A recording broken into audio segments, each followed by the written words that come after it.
Quanto ajeito aqui o microfone, só fazer um comentário. Nunca pensei estar numa sessão sindical em que eu, que sou lobo, entreguei o microfone ao cordeiro. O Chico, no fim, com aquela voz de quem andou no seminário, disse: "Obrigado, Jesus, pela tua comunicação." E no fim, quando isto acabou, quando Jesus acabou de falar, disse: "Oh diabo, faltam os óculos."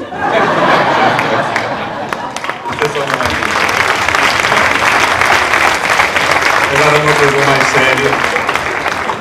coisa mais séria que eu acho que a aposta que foi feita de não se fecharem documentos, não se fazerem documentos muito fechados, foi improdutiva, foi intencional, porque permitiu que nós tivéssemos aproveitado este tempo para trazer aquilo que é o pensamento que temos sobre as várias questões que estão aqui em discussão. E uma outra coisa que acho que levou a decisão do Secretariado Nacional da FEMPROF foi que, apesar de o inquérito que foi feito aos professores para eles se pronunciarem sobre os temas que entendiam que podiam ser tratados nesta conferência, dar indicação de algumas leves diferenças de prioridades determinadas pelos professores, ter decidido pôr todas as questões à discussão, acho que foi importante. Agora, a partir daqui, há muito trabalho que a Coordenação Nacional do Setor e o Secretariado vai ter de fazer, obviamente, e nós nas escolas, com os nossos colegas, na nossa atividade. Ora, eu venho aqui falar-vos da gestão das escolas. Já foi dito aqui ontem que as políticas que vêm sendo imprimidas no âmbito da gestão centralizada do sistema educativo e das escolas visa o estabelecimento de uma rígida cadeia hierárquica que transforma os professores em meros funcionários acríticos e cumpridores de normativos. Mas é preciso aqui também afirmar que também visa afastar os professores da gestão das escolas e impor órgãos de direção compostos por pessoas selecionadas e que não são eleitas e que, portanto, não representam aquilo que é a opinião que os docentes, os pais, os estudantes, os funcionários das escolas têm sobre quem deve e como deve ser feita a gestão das escolas em questão. Trata-se aqui de criticar um modelo que já provou que o afastamento da generalidade dos docentes dos destinos das escolas se traduz num menor envolvimento na discussão sobre os caminhos que cada escola deve seguir localmente e num total afastamento quanto à participação na definição das políticas nacionais.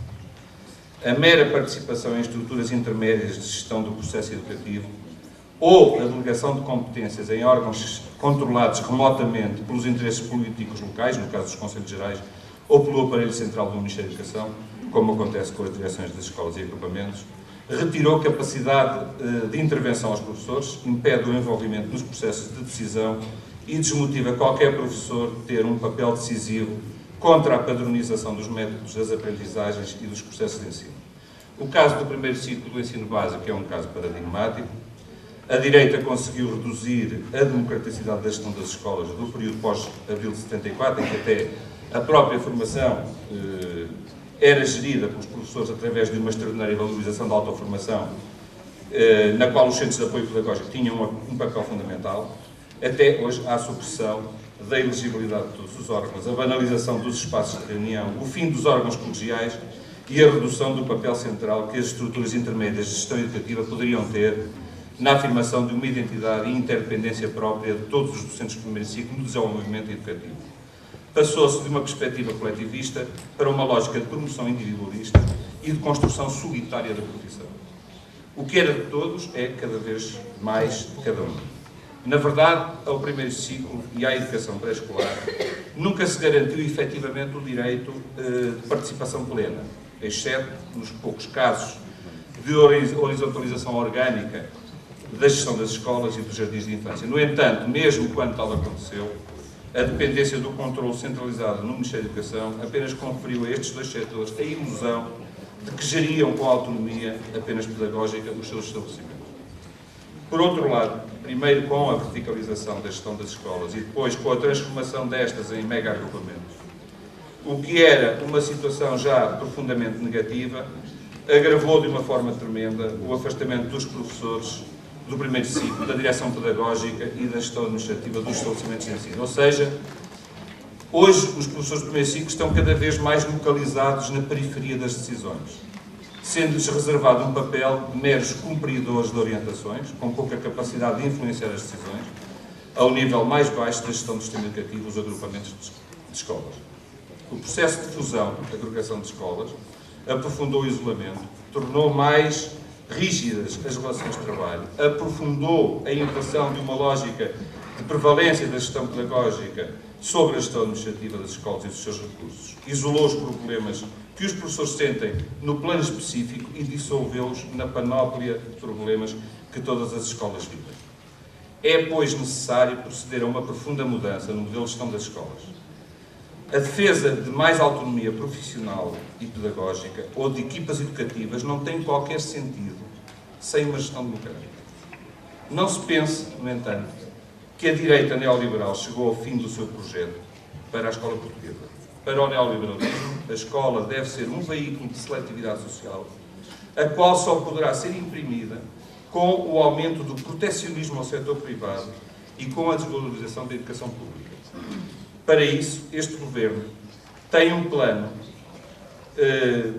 que consiste em generalização dos contratos de autonomia, com os estabelecimentos de uma lógica de gestão e financiamento por objetivos que não têm em conta os contextos socioculturais, económicos e educativos, a contratualização da autonomia, ou seja, autonomia se ou autonomia mas. O seu aprofundamento consta do guião da reforma do Estado, aprovado por este Governo do PSD e CDS, o mesmo guião que preconiza a liberdade de escolha e, com ela, a instauração de um sistema em que público e privado são concorrenciais numa lógica de mercado. Com os contratos de autonomia e a liberdade de escolha virão contratos individuais de trabalho cuja base ideológica é a diferenciação das condições profissionais a nível da duração dos contratos, dos valores dos salários, da contratualização dos horários.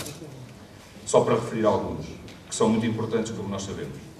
É necessário bloquear a máquina que faz andar este projeto. É imprescindível sistematizar a informação relevante e criar pontes de esperança para o futuro da escola pública. É necessário reforçar a mobilização dos professores em defesa da gestão democrática, provocando o debate nas estruturas de gestão e de orientação educativa, exigindo participar nas decisões. É necessário reforçar a divulgação de alternativas. É inevitável confrontar o poder e os poderzinhos locais com as outras soluções que aprofundam a democracia, dando a cada um papel central nos processos de decisão. É preciso combater a contratualização da autonomia. É urgente defender a escola pública universal e democrática, promovê-la, lutar por ela e chamar para esta luta outros atores sociais. Mas para isso é impossível contornar o que é uma inevitabilidade. Precisamos de outra política e de outro governo. Viva a 4ª Conferência Nacional de Professores!